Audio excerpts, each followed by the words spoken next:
Chapter 10. Mohasura attains peace. Om Shri Ganeshaya Namaha. Surya continued the narration of the legend. He said, O fortunate ones, after Narada had departed, Mohasura was happy and deliberated on the advice. The Daitya king meditated on Ganesha in solitude.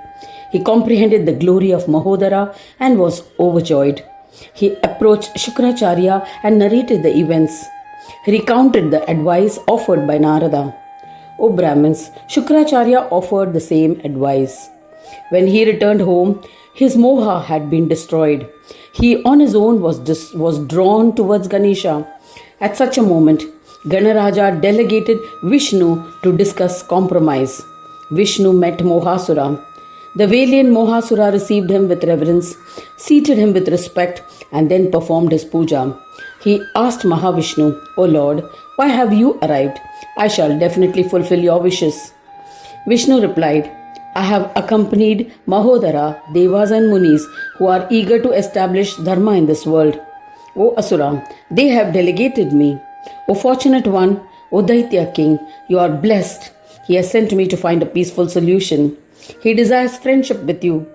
Munis, well versed in spiritual philosophies, explain that this Gananayaka Mahodara is the divine Brahma and is formed by the union of Deha and Dehi.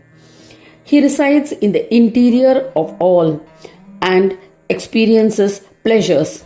He has been referred to as Mahodara. We are all endowed with a small belly, Swalpa Odara, in comparison. O king, the great Mahodara is stationed at a distance of 10 yojanas from this town.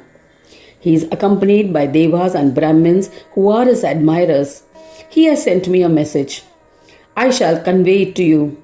O Maha, O Moha, you can comprehend essence of all words said. Listen attentively for the benevolence of all. O Daityendra, give up rivalry. Live happily at your assigned place. Let Devas be recipients of their share in oblations. Let Brahmins perform their karmas. Let your subjects follow your varnashrama dharma based on castes and stages of life. O Mahadaitya, accept these conditions or else prepare for war, along with your Daitya leaders and army. O fortunate one, this is an ultimatum sent by Lord Ganesha. Act accordingly and accept his friendship.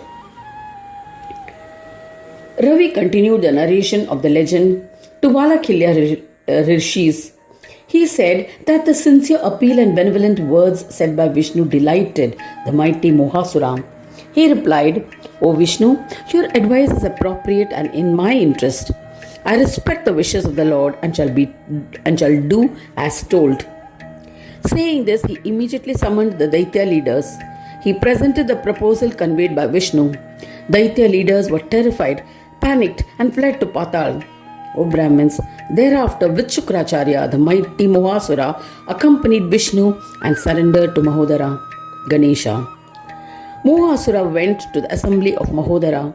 He bowed and performed his puja as ordained with wholehearted devotion. He performed his puja again and with palms joined in reverence praised the Lord. To the form of Brahma, to the aesthetic one, to the one who enjoys pleasures of all, to the one endowed with body and soul, to Mahodara, I bow to you. To the Lord who is mounted on Mushaka, to the three-eyed one, my prostrations to you. To the four-armed one, to the Lord of Devas, I bow to you. To the one without a beginning, to the origin of all, to Vinayaka, my pranams to you. To Heramba, to the one who protects the destitute, I bow to you. To the Lord of Nijananda, to Brahmanayaka, to Ganesha, I bow to you. To the one identified with Brahma, to the bestower of Siddhi and Buddhi, I bow to you. To the bestower of divinity to Brahmas, to the one endowed with yogic peace, to the Lord of Yoga, to the bestower of yoga to yogis, I bow to you. To Ekadanta, to the Lord of Siddhi and Buddhi, to the Nata, to the one with ears like winnowing fans, to the valiant one, I bow to you. To the one who infatuates all, to the bestower of joy to devotees, to the creator of obstacles for non-devotees, I bow to you again and again. to the one who is illusory, to the bearer of Maya, to the one who confuses and creates illusions for the illusory, I bow to you repeatedly. O Ganadhyaksha, where Vedas and their subsidiary extensions have been unable to praise you adequately, how can my words be sufficient? Yet, you are compassionate, so I have extolled you with my limited capabilities. Blessed are my parents, my knowledge, my penance, study of Vedas and my physical body by the darshan of your lotus feet. Saying this, Mohasura bowed to him. Then Mahodara, recognizing his ardent devotion, replied affectionately, O Mohasura, ask for whatever you desire. I have been enticed by your devotion, and so I shall grant it. Enraged, I had come to kill you. There is no doubt about it. But since you have surrendered to me with devotion, I shall not kill you. O Asura, I shall fulfill the desires of the one who reads or listens to this stotra. It shall destroy infatuations. They will be bestowed with grains, wealth, and with joys of children and grandchildren.